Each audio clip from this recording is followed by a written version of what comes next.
都说别随便亲亲，一不小心就会怀孕。雨莉在毕业旅行的时候，不小心把自己的初吻给了拉斐尔。几年之后，俩人啥也没发生，居然被医生告知怀孕了。拉斐尔是个只有钱的富二代，他表面上有个妻子，他医治好癌症就回来，第一件事就是和那个无感情的妻子提离婚。当天作为编剧的雨莉去了韩国最大的医疗集团参加会议，没想到会议代表竟是自己初吻的人。在会场上，雨莉突然晕倒了。当她醒来时，医生告诉她，这是怀孕初期的症状。她和妈妈都很困惑，甚至笑得像猪叫。虽然她现在有男朋友，但一直保持婚前纯洁的雨莉从未和他有过关系，甚至连吻都没吻过。但经过几次检查，结果都是一样的。这种荒谬的事，他们觉得肯定是医生诊断错了。雨莉决定再去妇产科看看，可妇产科医生的结论也是一样。医生甚至跪了下来。原来雨莉之前来做妇科检查，医生却意外把人工受孕对象搞错了。医生怕丢工作还被起诉，本以为没怀上就能混过去，结果没想到一击即中。实际需要人工受孕的是拉斐尔的妻子，这是拉斐尔唯一冷冻的精子。妻子想靠怀孕留在他身边，却意外让雨莉怀上了。雨莉从未碰过男人，现在却突然当妈了，她觉得世界都崩塌了。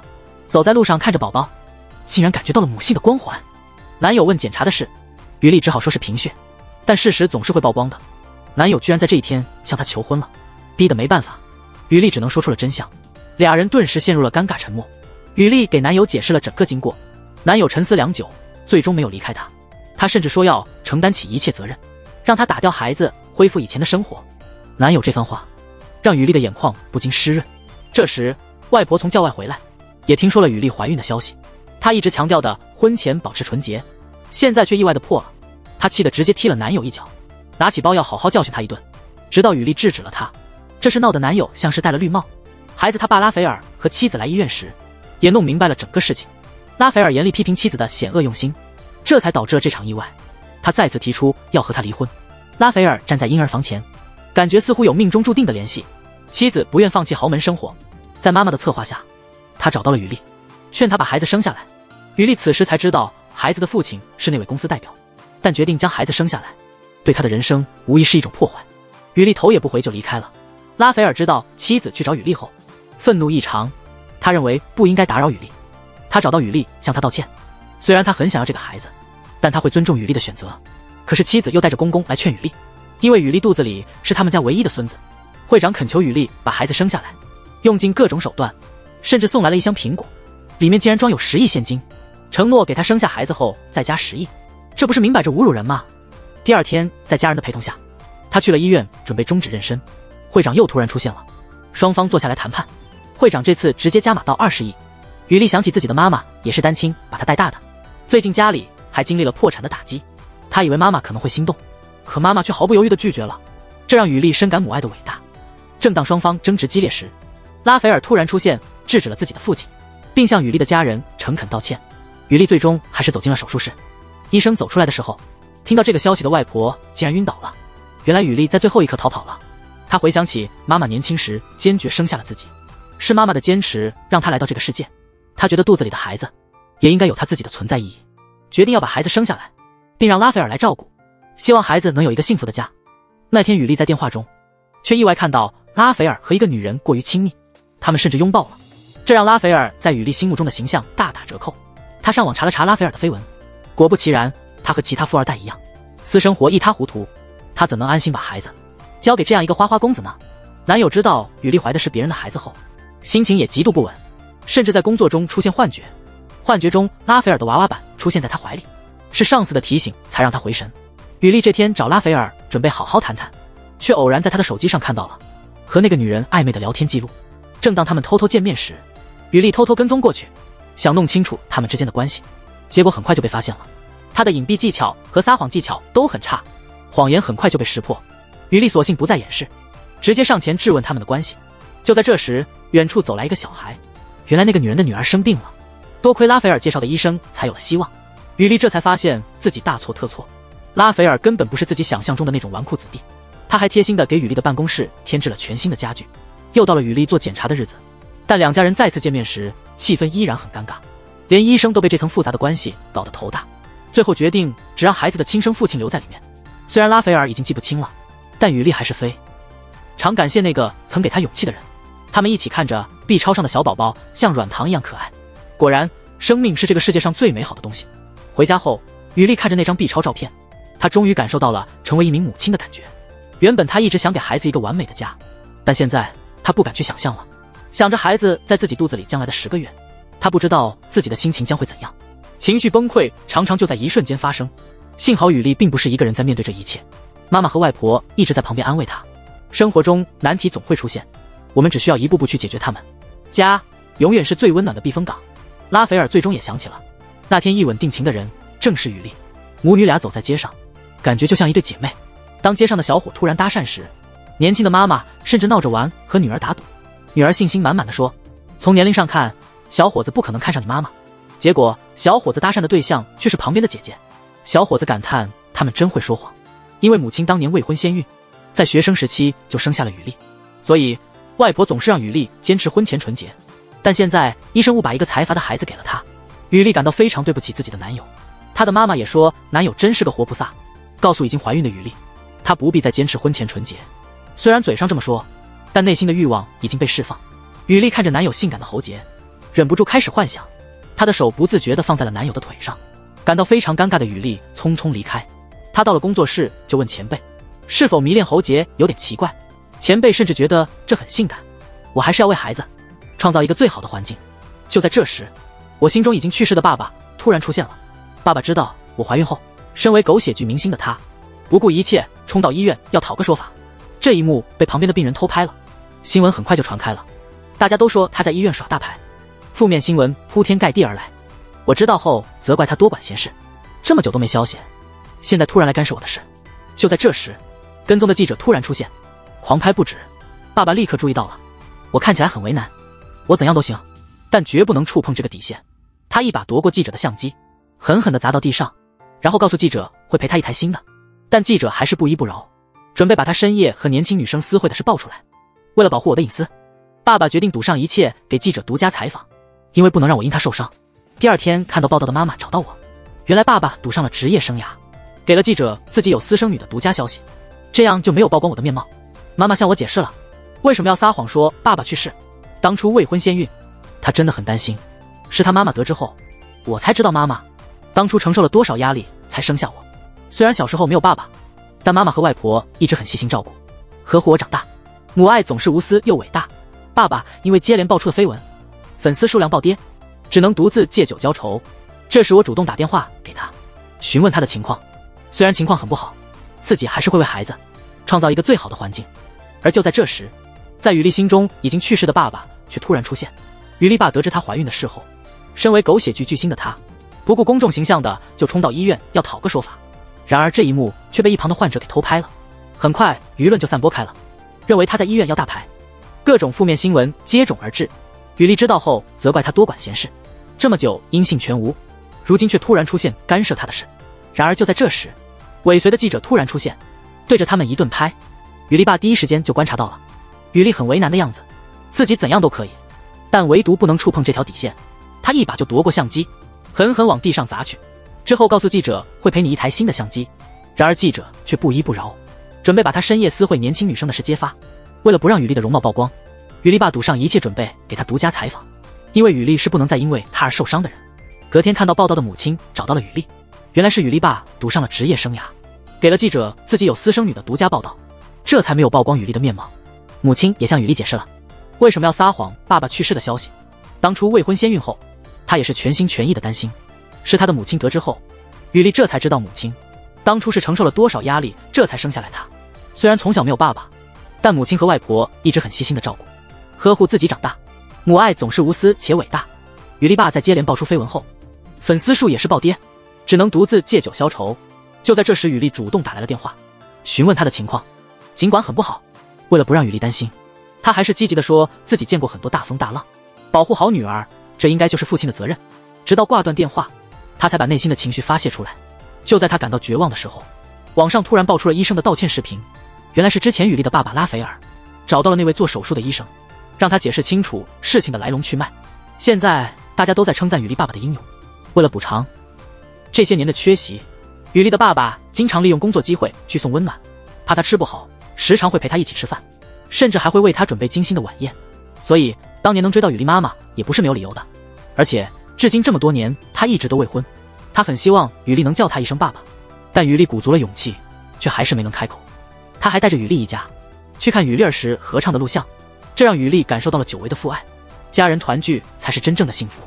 拉斐尔作为帮手也来到了现场，男友因为工作而迟到，正好看到了他们温馨的一幕，一个是始终如一的男友，一个是突如其来的孩子他爸。不只是男友很贴心，意外怀孕的孩子的爸爸也很暖心。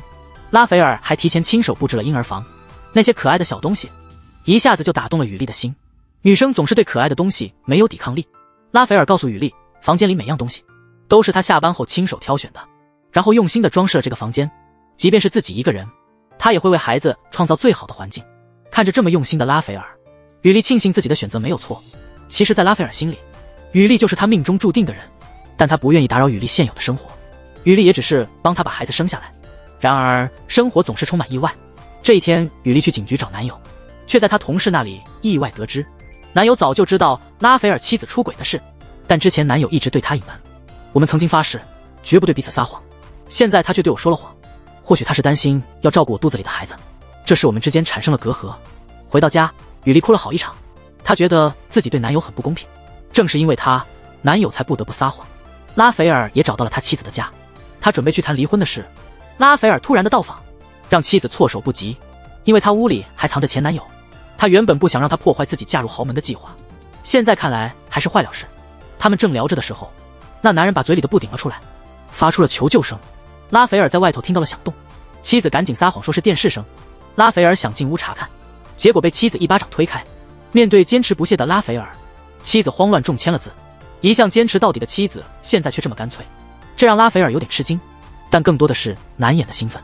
妻子只好从雨莉这里找机会，把责任都推给了男友，说是他故意帮他隐瞒了真相，这让雨莉陷入了沉思。晚上，男友主动来找雨莉道歉，他担心雨莉养孩子会影响他们的计划，所以才撒了谎。这使雨莉感到更加愧疚，但任何事物一旦有了裂痕，就再也无法回到原来的样子。回家后，雨莉看着男友的求婚戒指和那张 B 超的小熊糖般的照片，心里似乎有了决定。和男友合影时，看着他对自己的无微不至，雨莉渐渐觉得受不了，她一个人跑了出去，因为她决定要生下这个孩子。但为了不让男友受到更多伤害，她不得不对男友说出狠心的话。很多时候，爱情不是想在一起就能在一起的，生活总是这么多惊喜。原来计划的一切，现在全都得改头换面。他们不是真正的夫妻，却一起上了孕妇瑜伽课。其他夫妻都挺和谐的，唯独他们俩格外尴尬，因为女方不过是意外怀了总裁的孩子，可是每个动作都那么亲密，这让他们俩的心都快跳出来了。最后只好中断训练。走出去的时候，拉斐尔一不小心碰到雨莉的手，心里一阵电击，心动真的只是一瞬间的事，尴尬到不行，他赶紧捂脖子说自聋落枕了。雨莉决定生下这个孩子，不只是因为不忍心，还因为拉斐尔一直很尊重他，知道他心情不好，就借开会的名义安排他和同事去度假酒店放松，还精心准备了小礼物，请了米其林大厨准备豪华晚餐。知道他睡不好，还特地为他和宝宝录了童话故事。雨莉也没想到，一向严肃的总裁居然还有这么可爱的一面。因为那次医疗事故，他们向医生提交了起诉书。律师见面的时候，他们左一看右一看，简直像在玩找不同。双方律师竟是一对双胞胎，而且还不是第一次对阵。要不是发型不同，我差点以为雨莉他爸认错人了。讨论结束后，拉斐尔找到雨莉，希望能不打官司，因为对他而言，孩子就像个礼物，不希望因为意外而审判。第二次见面时，雨莉和医生达成了赔偿协议，医生也真诚的道歉。雨莉虽然说这不在他的计划里，但这事或许也不算太糟。拉斐尔听到这话，看向雨莉的眼神里仿佛都有光环。拉斐尔的离婚问题上，爸爸坚决反对，真是像中了邪一样。雨莉正好来开会，偶然听到了这番话，她直言不讳地对会长说，不可能把孩子交给一个撒谎的妈妈，如果不离婚，孩子我是不会送过来的。他还劝他应该相信儿子的选择。他的话让拉斐尔仿佛看到了光环。他回去之后开始失眠，好不容易才能睡着，结果梦到和雨莉亲吻的场景，这梦下的他一下子坐了起来。他本以为自己做的一切都是为了孩子，却没想到现在被雨莉迷得神魂颠倒。他们其实什么都没发生，却一起去做了 B 超检查。照片里孩子的手脚都能看见了。拉斐尔看着自己的孩子一天天长大，他情不自禁握住了雨莉的手，他们一起沉浸在即将为人父母的幸福感中。意识到这不对劲，两人尴尬地松开了手。拉斐尔此刻展示了他的感性一面，眼泪不由自主地流了下来。医生已经见怪不怪了，便开口安慰他。他哭得越来越厉害，平时那么强硬的总裁，在这样幸福的时刻居然哭成这样。雨莉心想，自己到时候不会也这样吧。拉斐尔对雨莉的感情明显不仅仅是因为孩子。当前妻为难雨莉时，他直接叫停了会议。看到他掉落的东西，本来只是想送回去，结果又救了雨莉一次。拉斐尔情不自禁想吻她，突然意识到这样不对，毕竟他只是孩子的爸爸。心跳加速让他说话都结巴了，然后迅速逃离现场。拉斐尔自己都不知道这是怎么了，对着孩子的 B 超照片自言自语，结果晚上又失眠了。雨莉也梦到了和拉斐尔初吻的场景，她难以置信自己竟然对孩子的爸产生了这样的情感。这一天，雨莉一见人就要抱抱，这种奇怪的行为让她自己都感到困惑。直到她注意到女孩身上的勋章，才恍然大悟，她简直就是现代的玛利亚，童真之身竟然怀上了孩子，真是个奇迹。这时候，人群突然涌了过来，大家都来求个抱抱。混乱中，雨莉差点摔倒，幸好拉斐尔及时把她接住了，然后是一个公主抱，霸气的姿势让雨莉都看呆了，真是帅气的把她从人群中带走。但帅气也就3秒钟，拉斐尔，你的脚怎么扭到了？之后就变得很狼狈，流言蜚语总是传得飞快，还有主播为了蹭热度，竟然跑到雨莉这里想采访，最后3个人合力把她赶走了。但那个主播为了出名，真是无所不用其极。第二天一大早就堵在他家门口，幸好拉斐尔及时赶到，在围观的人群中把他带走了。原来拉斐尔之前就知道了直播的事，担心他会有危险，所以特地来接他去上班。那个主播真是像狗皮膏药，在雨莉的店里蹲点，他点了份猪扒，警察没法强制他离开。当主播继续大声叫嚣时，外婆直接一盆水泼在他头上，主播还在镜头前狡辩，这让外婆气得要命，宁愿不做生意也要把他们赶出去。然而当雨莉回来时，他们还在那里。拉斐尔准备让他们住酒店一段时间，但雨莉有了更好的计划。她联系了电视台，整理了那个主播引发争议的直播内容，还找来了他害过的人，指控他为了热度故意造谣。顿时所有指责都向那主播集中，他以个人名义直播，却完全不负责任，为了吸引眼球胡作非为。他那张脸出现在每个人的镜头前，现在这镜头直指他的内心，真是大快人心。最后那主播因为被人起诉而被拘留了，人群很快散开了。这时候一位寻求奇迹的老人走了过来，说他的孙女生病了，如果雨莉能给他一点力量，他就已经心满意足了。雨莉第一次主动抱了抱别人，拉斐尔觉得雨莉真的创造了奇迹，把自己的爱心分享给了陌生人。他知道雨莉想帮助这个孩子，于是联系了几个愿意帮忙的团队，他们医院里有专门针对重症儿童的基金。雨莉感激地看着拉斐尔，觉得他就像超级英雄一样出现，毫不犹豫地伸出援手。第二天送雨莉回家的路上，拉斐尔邀请雨莉一起欣赏晚霞，这个场景让他们想起第一次接吻，也曾出现在他们的梦里。不知不觉中，两人再次热情地吻了起来。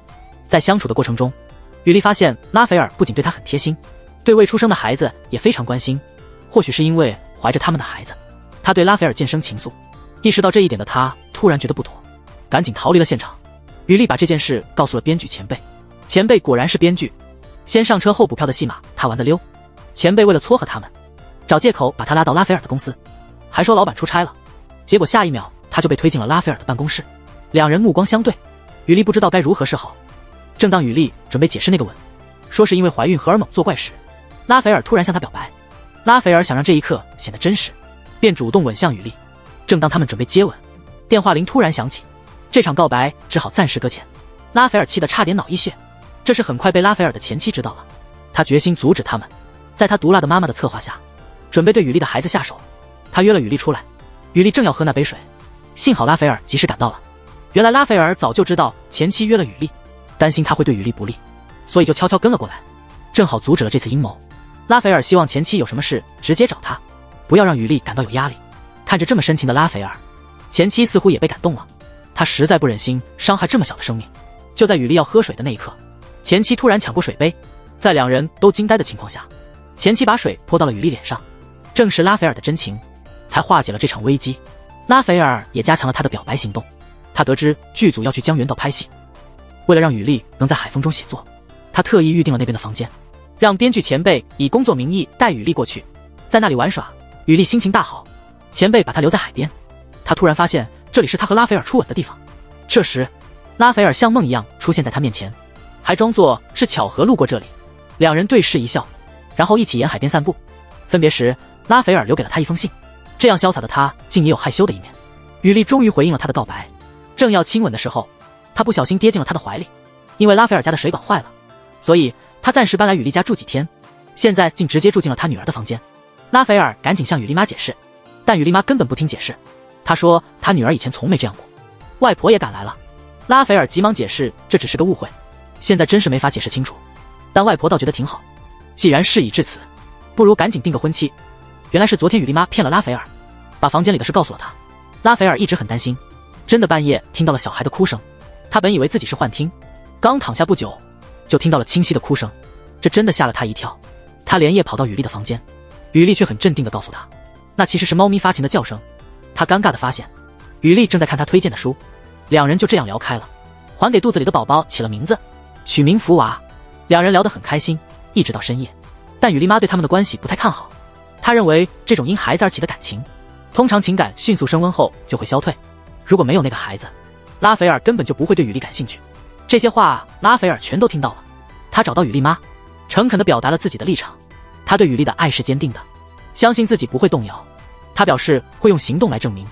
雨莉妈逐渐开始接受拉斐尔，他甚至主动询问拉斐尔能否参加他今天的歌唱比赛。雨莉爸也趁机表达关心，为雨莉妈准备了应援车。虽然曾经错过，现在他要尽力弥补。雨莉妈在舞台上表现完美，评委全票通过。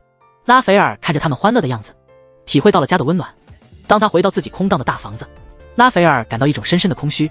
记忆中家里曾经笑声不断，现在只能一个人简单的吃饭，这让他更坚定了自己的决心。他想要创造一个充满幸福的家。他带雨莉去他喜欢的作家的签名会，因为雨莉曾经表达过这个愿望。在拉斐尔去洗手间的时候，排在前面的人突然开始跳舞，越来越多的人加入。雨莉还不知道发生了什么，但这些人显然是为雨莉而来的。这时候主角也出场了，拉斐尔带着骚气的舞步，单膝跪下，掏出了求婚戒指。但没想到的是，雨莉拒绝了。雨莉想要找一个真心愿意陪她一生的人，她觉得这样对孩子也好，但拉斐尔认为和孩子的父亲在一起才是最好的选择。结果两人的争执让关系破裂。雨莉坚信自己能独自抚养孩子，她要找一个真心想和她共度余生的人。拉斐尔却急于求成，这件事让雨莉更加坚定了自己的决心。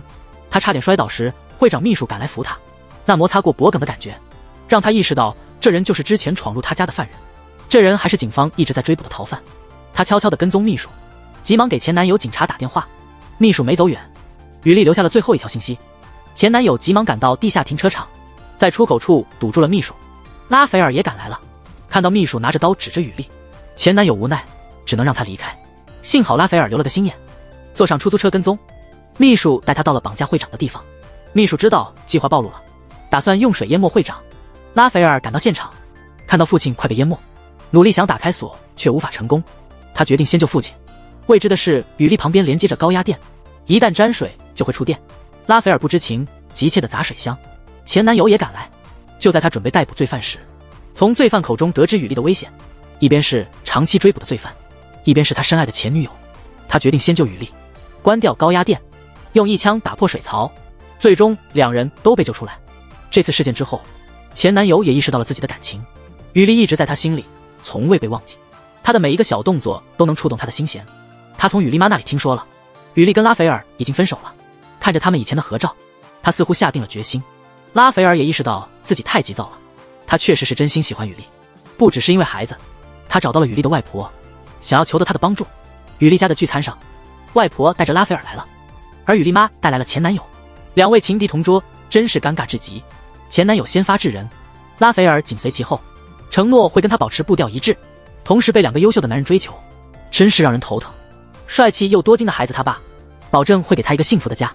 细心的前男友，对他无微不至的关怀，甚至愿意一起帮忙抚养孩子。两人展开了激烈的争夺，雨莉被夹在中间，难以抉择。雨莉夹在中间，左右为难，最后好不容易放手，还差点摔倒。一个护在前面，一个护在后面。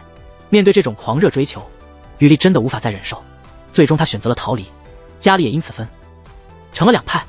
外婆站在拉斐尔这边，而妈妈支持前男友。两派势力旗鼓相当，都希望雨莉能快点做出决定。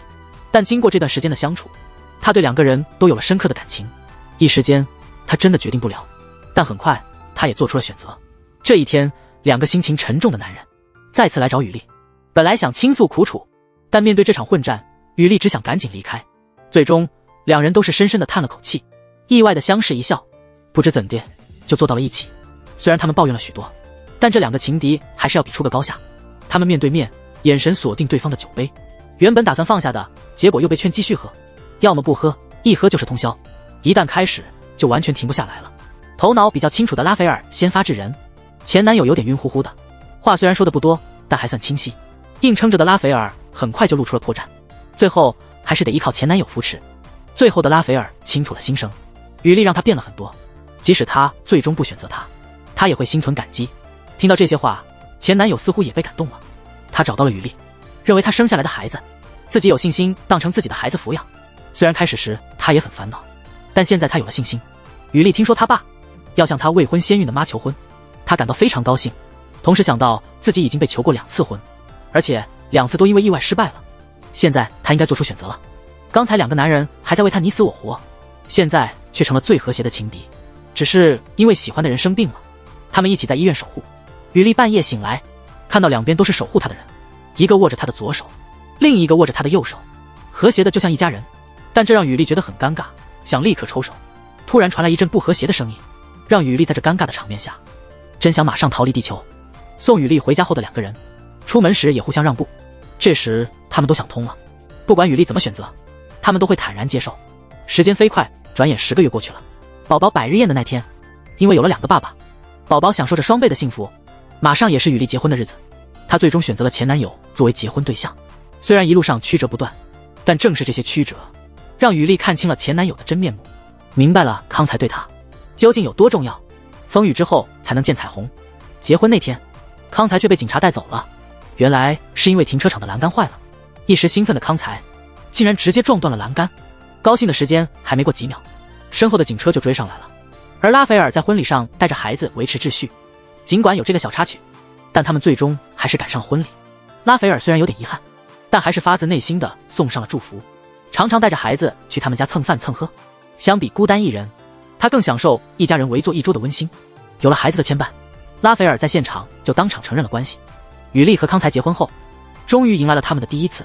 房间里虽然充满了暧昧氛围，但2个人还是有些生疏和犹豫。正当事情有所进展，拉斐尔的电话却突然响了。虽然知道他们可能在忙，他还是犹犹豫豫地说明了来电的原因。听到消息的2人立刻赶过去，正如他们所承诺的，康才也真心把这孩子当成自己的来照顾。拉斐尔虽未与心爱的人共结连理，但他收获了这世上最珍贵的礼物